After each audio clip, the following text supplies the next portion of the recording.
Welcome to One on One with Mitch Lafon, and joining me on this episode is Fozzy Stuck Mojo guitarist Rich Ward. We talk about the band's new album, Here Come The Infidels, and also the various personnel changes over the years. But before that, please check me out on Twitter at Mitch Lafon, MITCHLAFON, and on Facebook, One on One Mitch Lafon. And with that, here is the one, the only, guitarist Rich Ward. We are speaking with Rich Ward of the band Stuck Mojo, but also of Fozzy. Good day, Rich. Oh, Mitch, it's so good to speak with you today. We have been conversing back and forth for several weeks about getting together today, and the day has arrived. I'm wearing a tuxedo with a bow tie and my best polished shoes, so I'm excited about this. That's fantastic, and you really don't want to know what I'm wearing. It's really not. It's not. Actually, I'm watching you right now on video Skype, so yes, I already know. It's beautiful. There you go. Yeah, and thank God for Skype working today. So much to talk about, but let's get right into Stuck Mojo, because the band has had, for lack of a better word, some ups and downs. It has had some lineup changes, but you managed to get Here Come The Infidels done, completed, and released via Pledge Music. So let's start with the good stuff. Talk to me a little bit about getting this album together, getting a lineup that sounds fantastic, and maybe some of that Pledge experience too. Yeah, well, we are very much like a lot of bands in history. Of course, not as successful and obviously not as greatly regarded as bands like Deep Purple, but sometimes it's difficult to find the chemistry and to make things work. And you can make great music together, but being a band is more than can four people get in a room and decide on some lyrics and some riffs and make an album happen. You have to coexist in a peaceful environment or a semi-peaceful environment where there's common respect for each other. And it's no different from a sports franchise in that the chemistry on and off the field has to be there, or the dysfunction will cause it to destroy itself. So we've had some of that over the years, and luckily for us, we've managed to be mature enough to know when we need to pull back and take time off. We've never announced that we're breaking up, because for us it never made sense to say we're breaking up, because I never had any intentions for this band to go away forever. I love it. It's one of the things that I'm most passionate about in my life, and it's been one of the only consistent things that's existed in my life for 25 years. So there was never going to be an issue of whether we were going to do another record. It was going to be timing and who was it going to be involved, and how we were going to make that exist, and what platform were we going to release it through. And it's a super long, convoluted story with lots of minutia and crazy details. But the long story, really truncated down, is that after a reunion period of time that we tried to resurrect the mid late 90s era of Stuck Mojo, we did 3 shows. The shows went great. Our bass player, right at the end of that kind of period of time, was offered a gig to go play with a group called Saint Asonia, which is kind of an all-star group of a bunch of amazing musicians and singers. And it was an opportunity he couldn't say no to. And then, obviously all of the personality friction and just dysfunction that had created issues for us in the past were always there.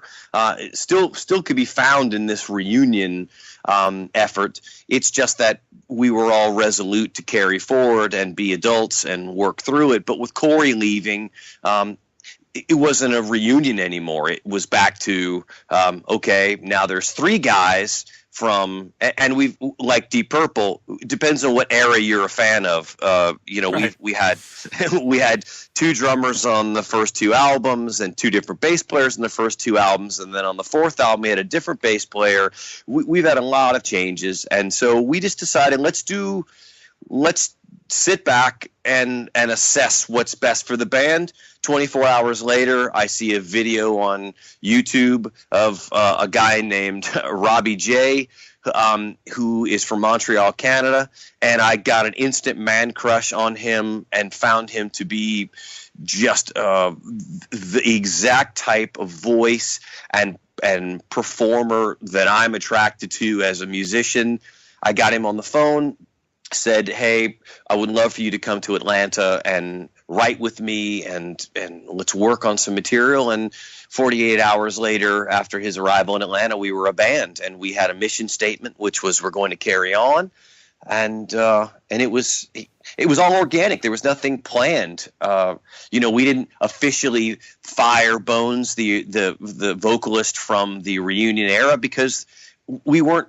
We did a reunion. It didn't work out. We all communicated and just said, hey, this is not going to work out moving forward. Good luck. When you put out your solo record, I'll help you promote it, and we're going to move forward. And so, despite whatever out of context kind of weird quotes have been, kind of attributed to any of us, the truth is that it really wasn't as bad as you would have thought. It's like any kind of breakup. Feelings are hurt because it's going to happen. If you break up with any type of relationship, somebody's not going to be happy about it, right? I mean, it's always going to be that way. So, but once we got over that, that kind of period of, hurt feelings and, those kinds of, obvious things that we needed to deal with, we moved forward, and we haven't been stronger as a band in 20 years, and we're super excited. Yeah, and I love minutia and reunion talk. So now, I mean, you're the guy that's been there since the beginning. Do you see this as your band, your vision, sort of I don't want to say a glorified solo band, but are you like the boss, or do these guys come in? Does Robby J come in and say, I have a song idea, and you work as a band, or you just say, listen, shut up, go record your vocals, this is my band, and this is how we do it? The way that the band has always been from the very beginning is that we are all equal partners, but I have always kind of acted as the music director, so to speak, in the same role that maybe a producer would play in the studio, and that there has to be someone in a true democracy. It's just pitchforks and torches. So you have to have someone who is allocated, kind of the prime minister, who says, okay, all ideas on the table. Let's take a vote. How is everybody feeling? And if I feel super strong about it, I will veto an idea. And I've been wrong plenty of times. So I'm not to say that I'm always right, but I think part of it comes down from that, Bones and I, because we were the only consistent members from the first 10 years of the band, we both kind of shared the vision of what the band was going to be on paper, but he was much more the kind of communicator he was the face of the band, and he was the guy who went out and sold the goods. He was the Billy Mays or the ShamWow guy. He was the guy out front who could convey the message, but I was always the guy creating the songs and creating the sound and kind of cultivating what Stuck Mojo meant sonically. And so that has I've maintained that role. Robby J wrote probably 75% of the lyrics that are on the new album. And if I felt like any of them weren't great during the writing process, we would have that discussion. I would say, hey, that's really cool.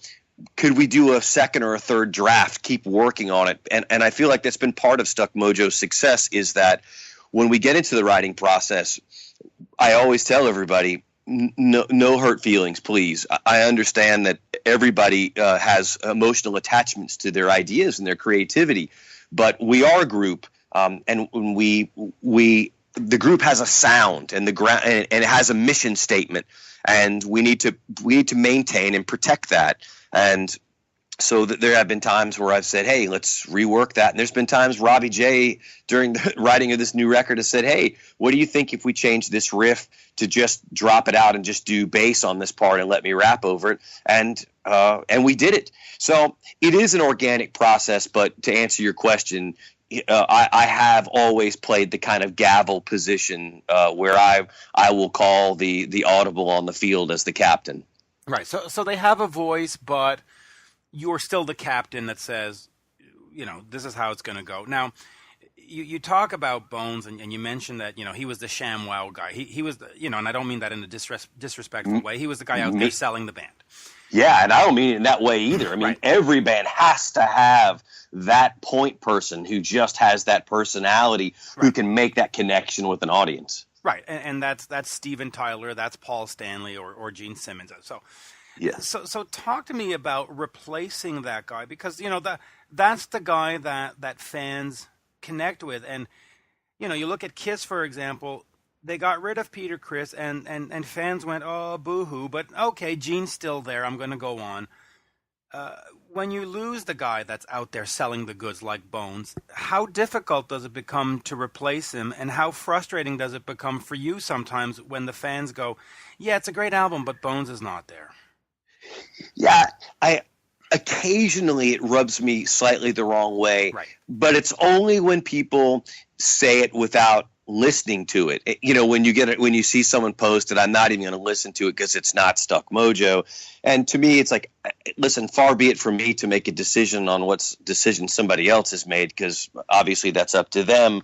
I'd always love to have an opportunity for old school fans. I'd love to have that opportunity to win them over with the music, which is why we didn't announce the departure of Bones and the addition of Robby until we had music to release. I didn't feel like making this grand announcement was a great idea unless someone could really make a decision based on hearing it and deciding if that actually does work for you. And the truth is that from every album, the first album we put out in 1995 was Snappin' Necks, and it was that first album, which was, we had 5 years to write it. We had all these songs that we had created over the kind of genesis of the band. And I really thought it was a great record. Then the next album was much more focused because it was written in a shorter period of time. It's amazing how many fans told me they hated Pig Walk, the second album. Oh, it doesn't sound like Snappin' Necks. What happened to you guys? It's too heavy. And then the next record, we got a new bass player with Corey, and we had really started to get this chemistry right on Rising, and the album was a little more Southern bluesy, had some Deep Purple influences and a little bit of Southern rock. And boy, the hate from fans saying, oh, this isn't like Pig Walk, this sucks. And so I've kind of gotten used to the idea that your fans, because they are your boss in a lot of ways, right? They buy your CDs, so they've allowed you this lifestyle. They've allowed you to have this career that you're involved in. I've just learned that it's okay for them to have whatever opinion that they are, and I respect those opinions. And I don't want to try to, like a politician, to try to convince them that they're wrong, because there's been so many movies that I've seen that I think, God, I hated that movie. And my best friend is like, you hated that movie? I loved it. And same thing goes with music. There's so many bands that I hear that I just doesn't speak to me, but they're super popular. So I've just kind of come to this place where I know that I'm not going to make every fan and every supporter of the band happy. The only thing I can do is try to make music that is a true representation of who I am as a musician, an honest, conveyance of what we are as a band and who we are as a band. And the band wasn't going to move forward with Bones. So then the question was, does the band just die? Or do the rest of us who have decades of sweat equity and passion and love for the name and the style of music, do we move forward? And that's a difficult question, because you realize that you do have such history tied up in these personalities and these people who helped form the band. And so it wasn't like we took it lightly, but it was something that, it was discussed. Should we change the name? And we were like, well, no. I mean, we've had so many lineup changes. Deep Purple's one of my favorite bands, and they didn't go to the trouble of changing names when they went through big lineup changes. And So, and same with Black Sabbath, and even more recent, examples of, Arch Enemy, really good bands that have made great transitions. I mean, Angela Gassoff of Arch Enemy, for me, was the face of that band and just sold the soap, so to speak. She was the chamois lady. And the new girl is brilliant, and she's great, and the band is moving on fine. And from Montreal as well, by the way. Absolutely. And for me, it all boils down to, do I feel confident in Robby J being able to move forward and protect the legacy of what Bones has created? Because Bones' contribution to this band was great, but it was specific. He had a very specific skill set, the same way that I have a very specific skill set, the same way that Frank Fonsery, our drummer of 20 years, has a specific skill set. And a band is never about one personality. You can say all day long that it is all about Ritchie Blackmore, but it's never only about Ritchie Blackmore. Ritchie Blackmore has to be on stage with brilliant players, or it doesn't matter. It is a team sport, and even beyond that, I mean, it is so much. The more that I kind of grow into the industry, I realize that without a great manager, without a great booking agent, without Mitch Lafon speaking with me today to tell people about the new album, none of this works. It is a big team effort, and if you're not willing to accept that as a guitar player from Atlanta, Georgia, on my own, I am useless. I have to collaborate with brilliant people who have the same goals and the same drive that I do. And I've been lucky in that every time that we've had these changes, I've been honored to surround myself with people who I've been able to move forward with. Yeah, and you touched on a few things there when you mentioned that some fans would say, well, I don't like Pigwalk and stuff. I respect those opinions because that means that they're passionate about the music. Worst is having the fan going, "Oh, Pigwalk came out. Yeah, I don't care." I mean, that's worse, right? I totally agree. Indifference is worse. Yes, I always said that about it. It's like, tell me. Let's take Michael Jackson. Tell me someone who says, I don't give a crap about Michael Jackson. They either love him or they hate him. Right. All of the greatest artists have always been that way. So I'm with you. I'd rather get an album review that's a 1 than get one that's a 5. Right, because it means they care, or no album review at all. They go, oh yeah, the new Stuck Mojo is out. Yeah, okay, great. That's worse. I mean, that's worse. It's we're rock and roll. We're supposed to elicit a response, and I want people to. Yes, exactly. And let me touch on 2 other things that you mentioned. Should you change the name? So there is a lot of stock in, and I know people hate the word, but a brand name. I mean, just because Babe Ruth isn't in the Yankee uniform anymore, should they change the name to the New York, Metropolitans? Well, of course not. The parts change once in a while, and when you have a brand, you have to foster it. You have to keep it moving forward. And when a guy goes to a show and it says Rich Ward on the thing, you go, oh, what am I going to get tonight? But when they go and it says Stuck Mojo, you go, I know exactly what I'm going to get. And there's nothing wrong with that. So, to talk to me about curating the brand, because it's important. Yeah, and Stuck Mojo is very specific because we were a rap rock band that formed in 1989 when there wasn't such a thing as rap rock.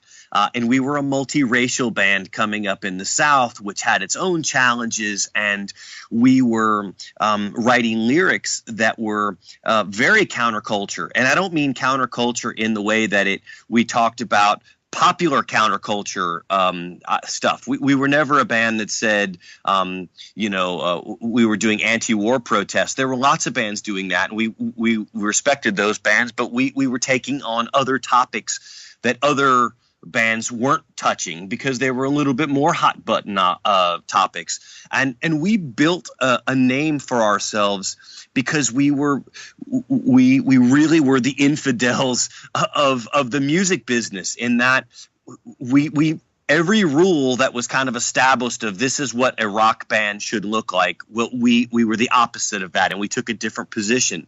And so unlike a lot of bands who kind of came up in that late 80s, early 90s, even mid 90s, that were just kind of following trends and could easily fit into the either late era of hair metal or mid grunge or early new metal kind of period that was happening in that. We never fit neatly into any of those boxes because we were really a complete mirror image in the same way that, and I say that in a distorted mirror image of those groups. And so we did build a very specific, unique brand, which is why I've always loved that, because under the umbrella of Stuck Mojo, there was integrity and there was dignity, and I always felt empowered underneath that brand, because it meant something special to me and to a lot of folks who have supported us over the years. Right. Now you touched upon being an interracial band at that time. Did you ever find that maybe the road was harder? Did promoters shut the door? Did record companies not? I mean, or was it totally a non-issue? People just went, the music's great, let's go. Or did you find some kind of pushback where people said, yeah, I'm not sure? Yeah, it's like any other thing that's not standard issue in people's preconceived notions, in so much as it closed some doors and then it opened others. So I never looked at it as a negative or a positive. It was kind of a wash. It's like anything in life, in that if you find that, yeah, maybe there was a couple promoters who said, hey, I don't want the mixed race group with doing the rap rock. It just doesn't kind of. I'll let them determine whatever their prejudice was against it, whether it was a racial component or whether it was the music. Right. And whatever. We're talking '89. As we're in 2016, obviously, well, maybe not obviously, I would think that has changed, right? I mean, you're not encountering that anymore. No, and the truth was we probably weren't encountering it there. I mean, we look into the world and we say, hey, oh my God, I can't believe that I read on the news that a priest touched a kid. It's like there are just assholes and scumbags everywhere you look, and they're not the majority of us. There's just some of them, and there will be racists in every walk of life, and there will be bad people in every walk of life, and that's the unfortunate part of it. But I never give those guys any credence. I mean, we've had some run-ins in Germany. The most racist experiences I've ever had were outside the country. But I don't blame that on that country. I blame it on that guy, who did that thing, who whatever he felt like his experiences in life had led him up to his feelings and wanted to yell and scream and attack us. That's on him. And after it was over, I didn't give it a second thought other than to convey the point that, I never lay that on society, any of these things. I just lay it on that person. Right, as it should be. So, you've got Robby J now. Is he, for you, the voice moving forward, or is he just the guy on this album? No, he's definitely the voice moving forward. And the reason I can say that is because of the quality of the work that we did together. It takes, again, going back to what I said, it is a team sport, and it is about chemistry. Robby and I work really well together, and not so much as we just both agree with each other all the time, or that he just says yes to everything I say, or I just say yes to everything he says.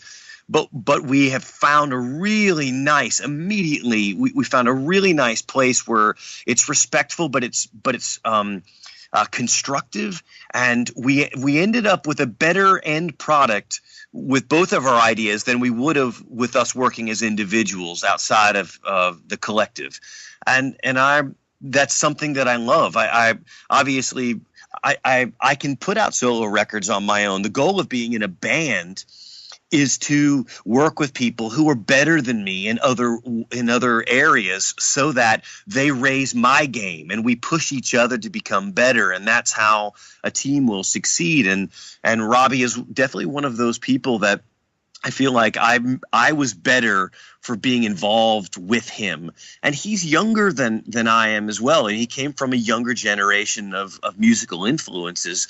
As I said, I'm a Sabbath, Deep Purple, Judas Priest, Iron Maiden, Scorpions, Accept, Van Halen guy, and his generation of heavy bands was Slipknot. So generationally, we see music who I'm differently. seeing tonight, by the way. Yes, one of the greats of our time. I saw them 2 weeks ago, and is Manson opening up? Yes, sir. It's Manson and I believe Of Mice and Men. I think it's a triple bill tonight. The Manson show opening for Slipknot was the best live concert performance I've seen in years. It was absolutely brilliant. I don't even own any Marilyn Manson records, and then I went out and bought a couple after the show because it was like watching the craziest performance art meets insanity, meets with punk rock, meets he attacked his band on stage, he attacked his crew members. He was destroyed. It was unbelievable. He was breaking beer bottles and cutting himself and rubbing the blood on his band member's face. I was watching something that was so unique and so specific to that moment that I'm excited for you. I hope it was everything that it was for me. Well, I'm looking forward to it because he will be the first live band I see since Guns N' Roses on Saturday, and that was spectacular times 10. So it'll be tough to top. Let me switch over here quickly because I don't want to go on forever and ever and ever here. But let's get on to Fozzy. That band started off sort of as, a fun sort of party band, tribute band. It wasn't necessarily meant to be Fozzy. It was Fozzy Osbourne or whatever it was back in the day.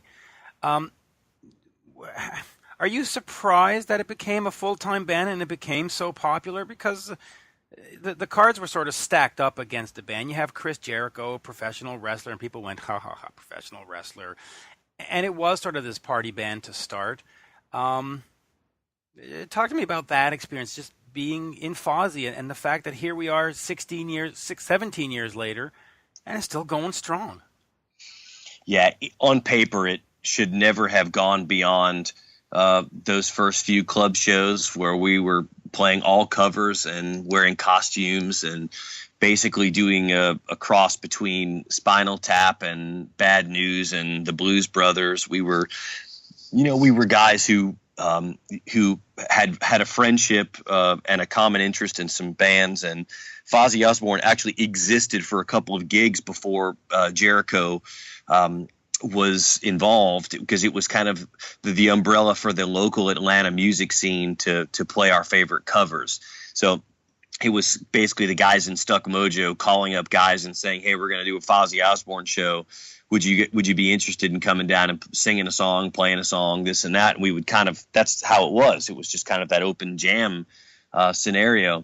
And then I met Jericho backstage at a wrestling event, and we just started talking about some of our favorite bands, and all of his favorite albums were my favorite albums, and just in passing I said, man, we've got this band Fozzy Osbourne, and Chris had shared with me that he played bass guitar and sang when he was in high school. I said, dude, you should come and guest vocal for Fozzy, and we should do a show together. You're right. And 4 gigs later, we had a record offer, a deal offer from Megaforce Records. And it was the strangest thing ever, because the deal memo was for double the money that for the advance that I was offered for the last Stuck Mojo record. And we were on MTV, and we were really blowing up as a band. We were playing main stage at all the big festivals. We were touring with Pantera as main support, and here we are with Fozzy, and a record company comes in and says, all of a sudden there's this sense that, that this thing has value. And Chris and I just kind of laughed. We were like, you do realize we play covers, right? And stranger things have happened in the world, that through some organic process where guys get together or girls get together to have fun and do something cool, and several years later, there's a band who's selling a lot of records and making albums and playing main stage on festivals. And I would have never thought it, but the band is a great band. And it's, how lucky can one musician be to have two successful bands that he loves? And, at the beginning, and I mean really at the beginning, Chris was sort of a positive and a negative, right? I mean, there was the curiosity of, let me go see the wrestler sing. And then there was the other side of, I don't want to see this band. There's a wrestler singing. And so that was sort of a weird kind of thing. So you've got these two bands. Why not focus on just one? How do you manage to keep both active and both interesting? And how do you write for both? Like, do you have a Fozzy pile and a Stuck Mojo pile, or do you sort of just write and say, okay, well, I'm recording Stuck Mojo this week, so this will go for the Stuck? Like, how do you balance it all out? It is a bit of all of what you just said, in that sometimes I'm writing for one band and I have kind of an idea of what I want these songs to kind of go in this direction. Or sometimes I'm just writing and I start putting songs in piles. Like, that feels like a Fozzy song, but I've written songs for Stuck Mojo that have ended up on Fozzy records. I've written songs for my solo album that ended up on Fozzy records. You just never know. Fozzy's done an ABBA cover. You never know what song that has a great melody and has a great, chord progression could be something depending on who, is delivering the goods. And Chris has a very specific vocal style. And so, I'm not a John Petrucci or one of these amazing guitar players who has this great big vocabulary musically, and that I could sit in and play jazz one night, or I could play blues one night, or I could play heavy metal. I'm Rich Ward. I have a very specific style that's unique to me, and I've never been good at being something else outside of that. So it's difficult for me to try to write for two different bands and be completely different and keep them separate, because as the primary songwriter, I have a style that's hard to kind of get rid of. It's like BO, it's like sometimes, you can try to hide it, but it's going to stay with you. And I will say this, that part of the reason that I do both bands is for selfish reasons. I play music. I always equate this as being a chef. I don't cook for other people. I cook for me. I love music. I'm passionate about music more so than I even have words to describe. Music has meant more to me than any one thing ever. And as an early preteen, recording songs onto my little cassette recorder off an AM radio, and taking that cassette recorder on the bus to school and listening to Billy Squier and listening to Blondie and AC/DC, and then discovering Judas Priest. Music is, something that's not a means to an end for me to just make money or be famous or to sustain an ego. I want to make records that I'm passionate about, and I want to do it with people who I enjoy making those albums with. So I've tried just doing just Fozzy, and Fozzy is, it satiates my appetite in one way, but there's a big hole in that. Stuck Mojo is completely different in the delivery mechanism. The messaging in Stuck Mojo is so different from Fozzy that when I'm doing just Fozzy, I feel incomplete or malnourished, and I want to go and do it. And at this point in my life, Fozzy is a much more successful band, selling a lot more records, and it would make better financial sense for me to just put all of my attention into that band. But creatively, I'm left wanting more, and which is why I allocate the time. It's literally a losing financial effort to take time off to do it. But I never, when I was 13 years old and started playing in bands, I never thought I wonder how much the pool party's going to pay me. I just wanted to play the pool party. And then when I got in Stuck Mojo, I never worried about how much the local club was going to pay us or how many T-shirts we would sell. I only worried about being the best band in the city of Atlanta on that night. And how many flyers can we put out? I've always been motivated by the idea of being great and doing things that I was proud of. And although it's nice to get awards and it's nice to see a sales history that you can go, wow, we sold that many records, that's great. It's never been a motivator for me. So I keep both of those bands active for exactly that reason, is that I still have pure motives. I'm still that 13-year-old kid who wants to make music that makes me happy and that completes this broken kid who has things I want to say and play. Okay, so let me ask you about some of the other stuff then. 6-Speed, The Way I Am, 2002, I guess that was. Yeah. Was that just you filling time between Fozzy, getting started, and Stuck Mojo sort of, while on or off hiatus at the time? Or was this really, I want to try a new band?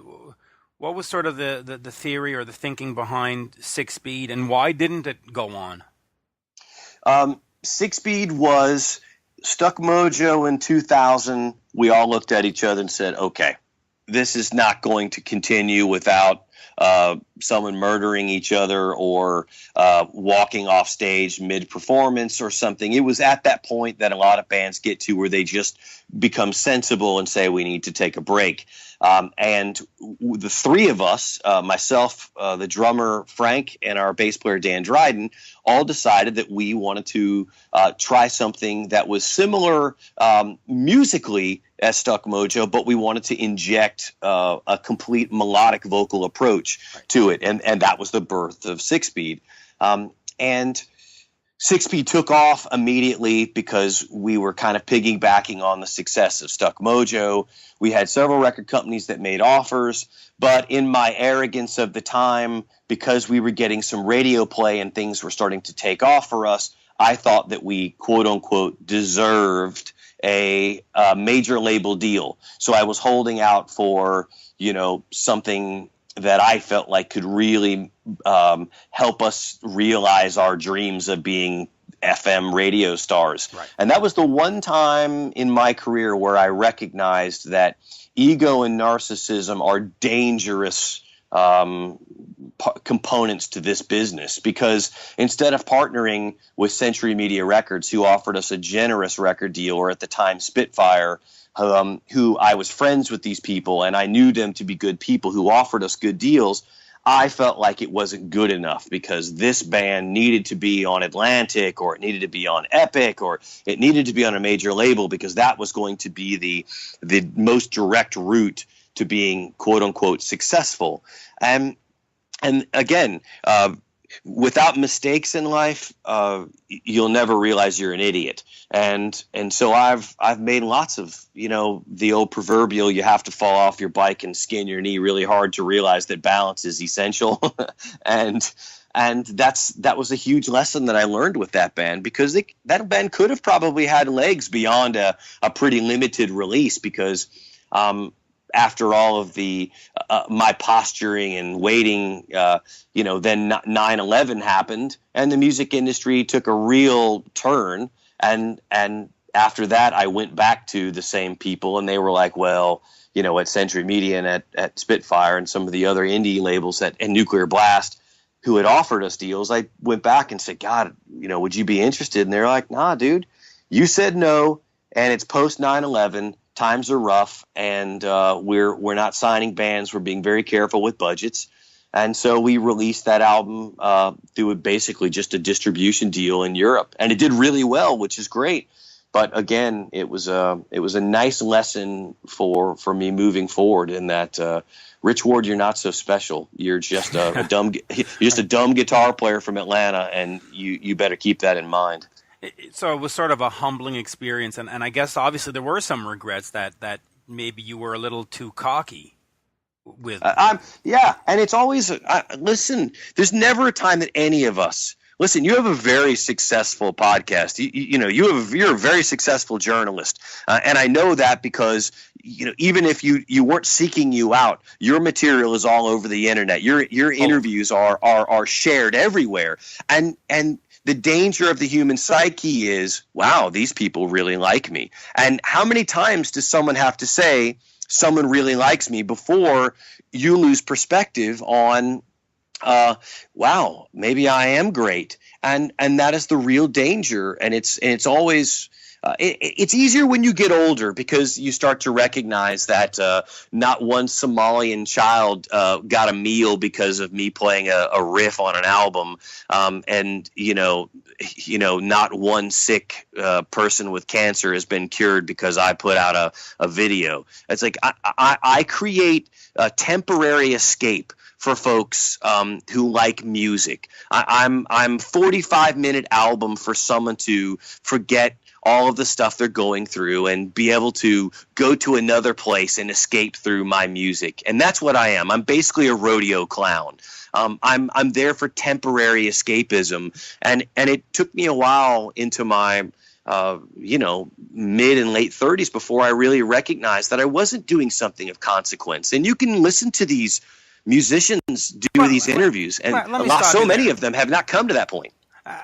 I would suggest that any musician is doing something of consequence because a lot of fans find solace or find strength through music. You hear a lyric and it helps heal a broken heart. It helps you get through suicidal thoughts. It helps get you through your parents fighting. It helps motivate you to work out at the gym more. I mean, music does have consequence. It inspires. It gives life. So no, I think what you do and what all musicians do is very noble, quite frankly. And I appreciate that. I should have tempered that by saying that, but musicians are held at higher esteem than a guidance counselor at a school, or the guy who is washes your dog, or there are a lot of people in society who who do a lot of things to contribute. The construction worker who comes in and improves your home, does things there. I believe that my comments should be more caveated with the idea that musicians are for some reason put up on a pedestal above other people who serve the society at large. Well, and I'll just add to that I think that music for most people touches their soul, whereas, the math teacher, even though you learn something important and you know how to become an engineer and they just don't touch your soul. It's just too, linear or black and white or anyway, there's hey, listen, it's debatable. And listen to my heart on this. Right. It's this comment that I'm saying that is my go-to to keep me humble. So in the times that I've made mistakes in the past where I started to buy into my own hype of Rich Ward is making music that is helping, that is doing something that is of consequence, when I have stumbled through that arrogance and have put myself in my own mind on that podium, I am now tempering those thoughts with the idea that be careful. There are a lot of more important things in life than making music. So listen, when I say that Corey Taylor or James Hetfield, I'm not diminishing them and what they have done for so many millions of people and for whatever little part that I have played in helping folks or done. I'm not trying to diminish that. I'm merely trying to come up with a way in my own mind of processing what it is that I do in allowing me to stay humble and recognize that that the ego and narcissism is a dangerous drug in this world. Oh, yeah. That is certainly true. And I won't name names, but there's certainly some bands that I've liked over the years where some people are talking a little more than they need to. Let me finish with this. Your solo album, My Kung Fu Is Good, more of a personal album, a departure from Stuck Mojo. I guess there are some similarities to Fozzy, but still its own beast. it's been 11 years. Is there a chance that there's going to be another collection of just Rich talking to the audience, or is everything going to sort of be done through Fozzy and Stuck Mojo from this point on? No, I definitely want to do another solo record because it is, again, it satiates a different part of my artistic kind of desires and appetite. And that you put it so succinctly in that it is me talking to the audience. It is a very personal experience when you are saying this is a solo record. The words that I am singing, I am sharing from a place that's very personal, which is something when I'm writing for Fozzy, if I'm writing lyrics for Fozzy, I'm writing things that Jericho is singing. And if I'm writing lyrics for Fozzy, it's Robby J conveying those ideas. So when I'm singing in the Duke album, which again, I thank you for bringing it up. I'm looking forward to it. The only problem is that I'm at a really good point in my life where I'm happily married and I'm playing in 2 bands with people that I love, and I'm seeing the world through some rosy glasses. And even though, there's some terrible events going on, I'm recognizing that happiness is a choice, and I'm really wanting to create a world for myself that's great. And the Duke album was a breakup album. It was an album of mourning, so to speak, and it wrote itself just from where I was in life. So writing those kind of personal albums are not something that I can just sit down and start scratching out some ideas about. There has to be some real motivation and some real, emotional components that can really unfold on their own organically. And I do have a bunch of ideas that I've already started, but having a complete album, I definitely can see it happening within the next couple of years, but it's not something that's on the front of my desk. Right. What should be on the front of the desk, I guess, is the next Fozzy album, because Do You Want to Start a War, which I saw you perform some songs from at Heavy Montreal. It is just a fantastic album. I mean, it really was. I don't know if you want to call it the strongest one you've done for Fozzy, but it just got great reviews. Everybody loved it. My wife loved it. Yeah, thanks. I'm a huge fan of that record. I do. Because Fozzy didn't tour like a lot of young bands do in the early genesis of our career, getting in the van and playing 250 shows a year as an unsigned artist is how you discover who you are. That's how you grow. That's how you, flourish and determine chemistry, and you really start to define who you are as individuals and then collectively. Well, Fozzy never went through that process because we started off as a cover band that played occasionally, and then we graduated to band making records that would occasionally do a week tour here or maybe a couple of weeks here. But we were growing as a unit at a much slower rate than a lot of bands do because we weren't putting in the legwork on the road. And it wasn't until we put out Sin and Bones that we really started becoming a touring act. And we were out there doing these long summer runs where we were out for 8 and 9 weeks at a time. And that's when we really started to fine tune our chemistry. And we started, again, doing what a lot of younger bands had done earlier in their career by really developing those interpersonal relationships, not just as guys, but as musicians. And that's why I think Do You Want to Start a War was such a success, is because we were coming on the heels of a lot of touring and some real self-realization of who we were as a band. And I was able to, as a songwriter, write better for Chris. Because remember, when I'm sitting in my home studio and I'm starting to put together ideas for an album, I'm approximating what I think is best for Chris to sing, right? The way that a lot of guitar players who are the primary songwriter will start putting down ideas. And then, I send them over to Jericho, and then he then interprets them and says, hey, can we make these changes? And what about this? But the general blueprint has already been created. So the better that I got to know Chris as a musician and as a performer, the easier it becomes for me to write an honest assessment for him.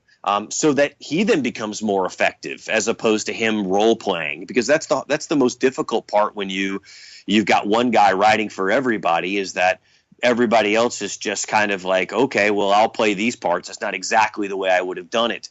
And on some of these earlier Fozzy records, there was a little more of that. Whereas Do You Want to Start a War, even though I still remain the primary songwriter, we were much more of a unit and much more of a band, and we were working much more as an organic kind of organism. And I look forward to the next one, which hopefully will be in 2017. And you guys delivered live at Heavy Montreal last year, I should say. So let's hope that you're invited back, or you can certainly come to Montreal or Ottawa soon. Great lineup. And thanks. I need a Chris interview to us at some point. I have to make that happen. I will let him know. I know we've talked about you in the past because of some of the interviews we've discussed and stuff that you've done. So I would love for that. So good or bad? Always good. Always good. Like I said, hey, remember when you're usually my conduit to all news in rock and metal. You were the first guy that I text when I saw you tweeting about Joe Perry, having his health issues, and I know that there's 3 or 4 guys on the planet who are keeping their ear to the ground and know everything. So as soon as Joe got sick, you were the first guy I remember hitting private messaging. What have you heard? Is he okay? And it's cool for us musicians who are fans of music, because let's face it, again, the reason I play guitar is because I'm a fan of music, and connecting with people like you, is great, because then we can talk about music and I wanted to know, is Joe okay? So those are, again, let me just circle the wagons back to this. This is a bit of a community, and we're stronger when we're together. It absolutely is. We have to. My job is to support you and the projects you do, and the bands are there to support the fans, and the fans have to, not download music and steal it. They have to buy that concert ticket and buy the CD, and so it's all a circle, and there all has to be a respect, and it's important, and it's important to do these interviews. It's important to put out the music. It's important to go to a show, and you take out one of those parts, and it sort of all falls apart. If you make a new album and there's no reporter to talk about it, you're speaking into the wind. And if you put on a show and there's no fan to show up, you're just playing to an empty hall.